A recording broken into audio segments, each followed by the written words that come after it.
अस्सलामुअलैकुम वरहमतुल्लाहि वबरकातुहू। मैं हूँ कारी फैसल शफीक और आप देख रहे हैं join online Quran teachers training lectures. जी सामीन, जैसा कि आपके इल्म में है, प्रीवियस लेक्चर्स में हमने अलिफ से लेकर सा तक लेटर्स को डिटेल के साथ डिस्कस किया था। आज के इस लेक्चर में हम जीम, हा और ख इन तीन लेटर्स को डिस्कस करने जा रहे हैं। सबसे पहला हर्फ जो आज हम डिस्कस करने जा रहे हैं वो है जीम। सबसे पहले हमने ये देखना है कि इस शेप को, इस शक्ल को कहते क्या हैं। तो इस शक्ल को कहते हैं जीम, इस हर्फ को कहते हैं जीम। ओके, इसके बाद हम दूसरी चीज डिस्कस करेंगे कि इस हर्फ को हमने पढ़ना कैसे है।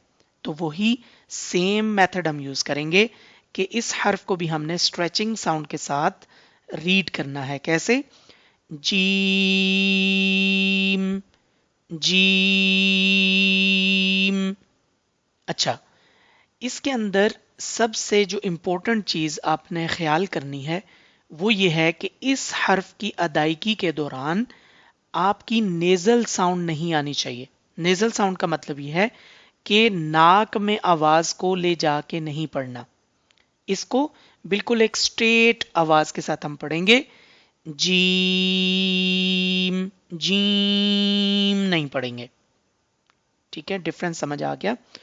इस हर्फ को विदाउट नेजल साउंड के हम प्रैक्टिस करेंगे। अच्छा, इसको नेजल साउंड यानी कि नाक वाली आवाज के बगैर पढ़ने का क्या तरीका है? इसका आसान सा हल है। इंग्लिश अल्फाबेट में हम पढ़ते हैं ABCD, उसके अंदर एक अल्फाबेट आता है जी। या फिर हम उर्दू के अंदर जब हमें कोई पुकारता है तो हम उनको वापस क्या बोलते हैं? जी बोलते हैं। तो इसी जी साउंड को आपने लंबा कर देना है, खींच देना है। G sound will be stretched like G. ठीक है, और एट द एंड आपने दोनों होंठों को आपस में मिला देना है। जीम। सिंपल। इसकी प्रैक्टिस आपने इस तरह से करनी है। अच्छा, हमने दो चीजें डिस्कस की। पहले इसको कहते क्या हैं? इस शक्ल को हम जीम बोलते हैं। इसको पढ़ेंगे कैसे? स्ट्रेचिंग साउंड के साथ पढ़ेंगे, विदाउट नेजल साउंड के, जीम। और इसके बाद नेक्स्ट इस लेटर के मुतालिक आपने डॉट्स के हवाले से बताना है। बा, ता और सा में डॉट्स लेटर्स के ऊपर या नीचे आते थे, लेकिन जीम के अंदर यहां पे थोड़ा सा डिफरेंट है। जीम के ऊपर भी कोई लेटर नहीं है, सॉरी कोई डॉट नहीं है, और जीम के नीचे भी कोई डॉट नहीं है, जबकि जीम के अंदर नुक्ता है, यानी कि जीम के इनसाइड डॉट है। That's mean dot comes inside the letter जीम, यानी कि जो नुक्ता है वो जीम के अंदर आता है, ऊपर या नीचे नहीं आता। अच्छा, यहां तक क्लियर हो गया। अब हम ये देखते हैं कि इसका पॉइंट ऑफ प्रोनाउंसिएशन क्या है। जीम का पॉइंट ऑफ प्रोनाउंसिएशन देखने के लिए मैंने आपके सामने ये शेप ओपन की है। ये एक माउथ का इनसाइड खाका बनाया गया है आपको समझाने के लिए कि ये मुंह की फ्रंट साइड है, दांतों के बाद ये जुबान है। अच्छा, अब यहाँ पे देखिए एक छोटा सा गैप है, यहाँ पे भी गैप है। तो इसका मतलब यह है कि हमने यहाँ जुबान को 3 हिस्सों में डिवाइड कर दिया है। एक हिस्सा आ गया हमारा front part of tongue, tongue mean जुबान, ठीक है, जुबान का फ्रंट पार्ट अगला हिस्सा, और उसके बाद है जुबान का मिडल पार्ट। इसका मतलब है कि मिडल पार्ट ऑफ टंग जो है वो यहां से लेके यहां तक है। उसके बाद है जुबान का पिछला हिस्सा, यानी रूट ऑफ टंग या बैक ऑफ टंग। अच्छा, इसका पॉइंट ऑफ प्रोनाउंसिएशन क्या है जीम का? जीम का पॉइंट ऑफ प्रोनाउंसिएशन है middle of tongue touches with upper hard palate. अच्छा, इसका मतलब यह है कि जुबान का जो दरमियानी हिस्सा है, जो दरमियान वाला हिस्सा है, ये ऊपर टच करेगा, बिल्कुल दरमियान वाले हिस्से के ऊपर मुखालिफ समत में, जो हमारा हार्ड पैलेट है। हार्ड पैलेट किसको कहते हैं? ऊपर तालू को बोलते हैं, पैलेट बोलते हैं तालू को, और हार्ड का मतलब होता है सख्त। इसका मतलब यह है कि जुबान का जो दरमियानी हिस्सा है ये जब ऊपर टच करेगा हार्ड पैलेट के साथ यानी ऊपर उसके बिल्कुल मुखालिफ समत में सख्त तालु के साथ जब टच होगा तो हमारे पास जीम प्रोनाउंस होगा। अच्छा, जब हम जीम को पढ़ते हैं तो जी, ये जो ई साउंड है इसके दौरान आपने नोट करना है आपकी जुबान ऊपर टच कर रही होगी अपर हार्ड पैलेट के साथ, ठीक है। और मैंने इसकी प्रोनाउंसिएशन का आपको मेथड बता दिया है। उर्दू वाला जी और इंग्लिश वाला जी, इन दोनों को जब आप स्ट्रेच करेंगे और एट द एंड आप दोनों लिप्स को आपस में ज्वाइन करेंगे तो जीम का करेक्ट साउंड जो है वो निकल आएगा। और एक जो है हमने इसमें एहतियात करनी है कि इसको नेजलाइज नहीं करना, यानी कि इसको नाक में ले जाके नहीं पढ़ना। तो विदाउट नेजल साउंड के इसको कैसे रीड करेंगे, लाइक जीम, इस तरह से, ठीक है। अब नेक्स्ट लेटर पे चलते हैं। जीम के बाद हमारे पास अगला हर्फ है हा। अच्छा, सबसे पहले हमने ये डिस्कस करना है कि इस लेटर को हम कहते क्या हैं। उर्दू में हम इसको हे बोलते हैं, जबकि अरेबिक लैंग्वेज में इसको हा बोला जाता है। अच्छा, ये बड़ा साफ सा लेटर है। इस हर्फ को हमने क्लियर साउंड के साथ पढ़ना है। कैसे? हा, इस तरह से। अच्छा, इसको रीड कैसे करेंगे?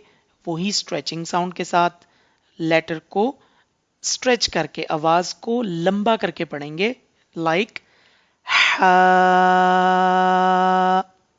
स्टार्टिंग वाला जो साउंड है ये बिल्कुल क्लियर साउंड आएगा, जैसा कि हा,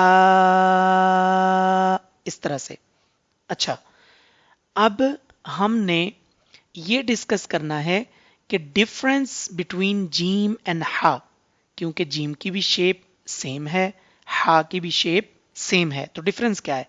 डिफरेंस ये है कि जीम के अंदर एक नुक्ता है, there is one dot inside the letter जीम, एंड ऑन हा देयर इज नो डॉट। हा जो है वो डॉट लेस है, हा के ऊपर किसी किस्म का कोई नुक्ता ऊपर, नीचे या इनसाइड में नहीं है। तो इसकी पहचान कैसे होगी कि इसके ऊपर या नीचे या इनसाइड में किसी किस्म का कोई नुक्ता नहीं होगा। अच्छा, तीन चीजें हमने डिस्कस कर ली। इसको कहते क्या हैं, इसको रीड कैसे करेंगे, हे रीड नहीं करना, केयर करनी है, हा रीड करना है। और उसके बाद हमने इसका डिफरेंस बिटवीन जीम एंड हा देख लिया, फर्क क्या है जीम और हा में। अब नेक्स्ट थिंग जो है वो हम डिस्कस करने जा रहे हैं, इसका point of pronunciation. Point of pronunciation क्या है? हा का। तो जीम के बाद नेक्स्ट लेटर है हा।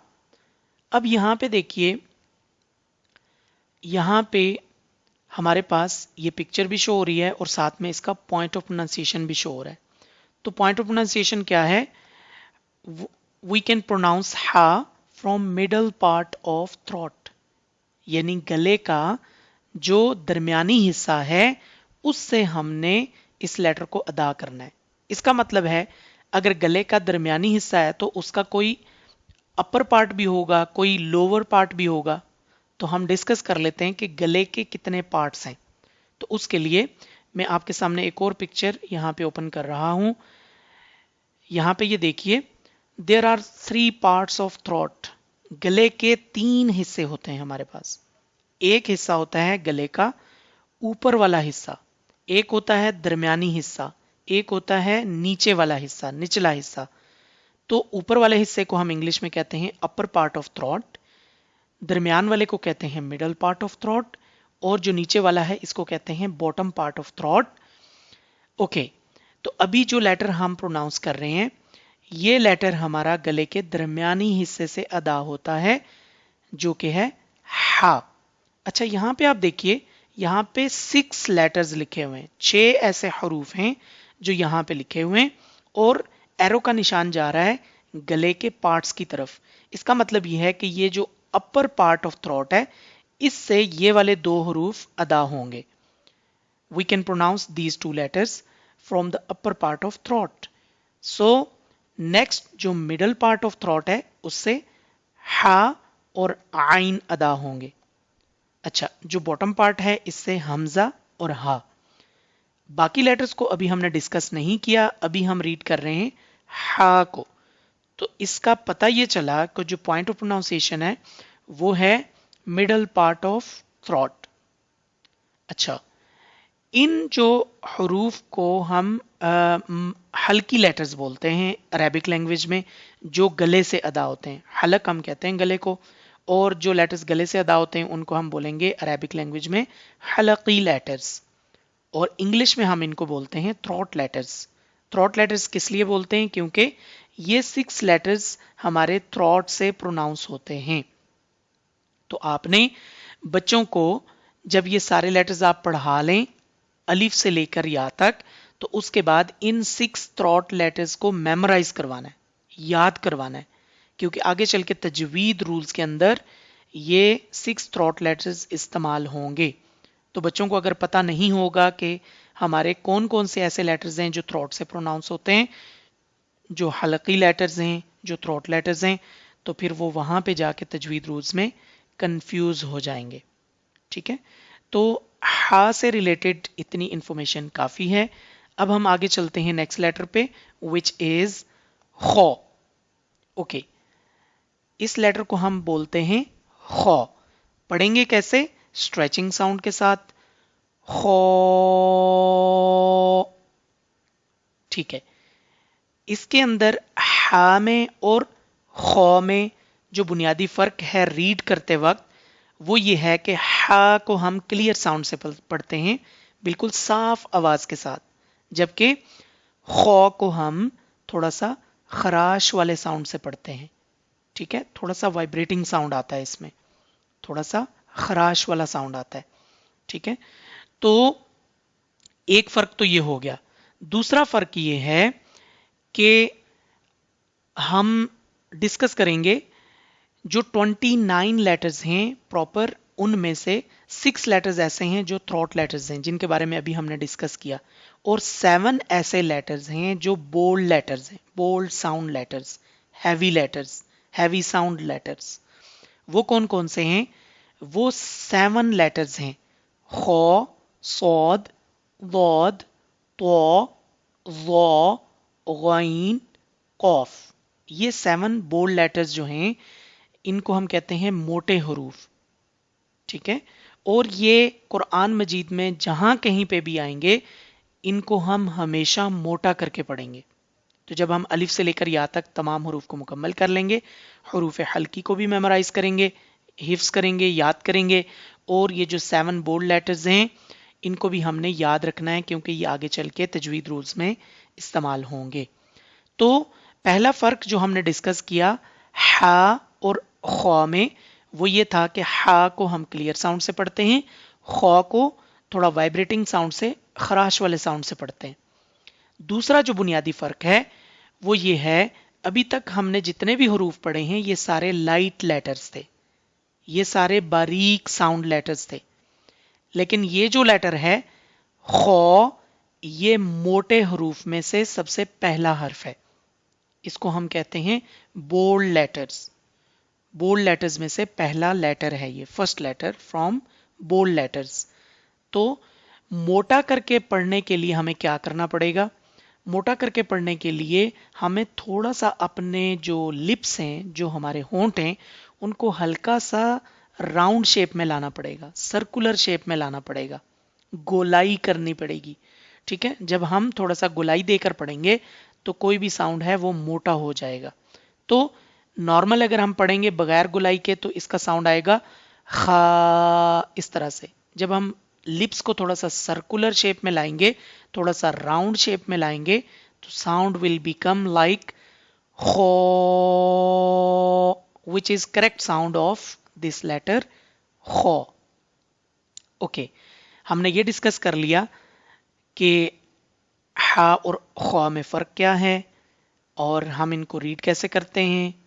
उसके बाद हमने ये डिस्कस किया कि खौ जो है वो बोल्ड लेटर्स में से फर्स्ट लेटर है।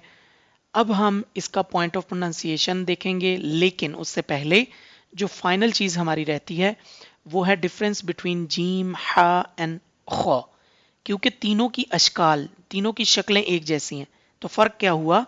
जीम के अंदर एक नुक्ता है, हा के ऊपर नीचे इनसाइड में कोई डॉट नहीं है, और खौ के ऊपर नुक्ता आता है।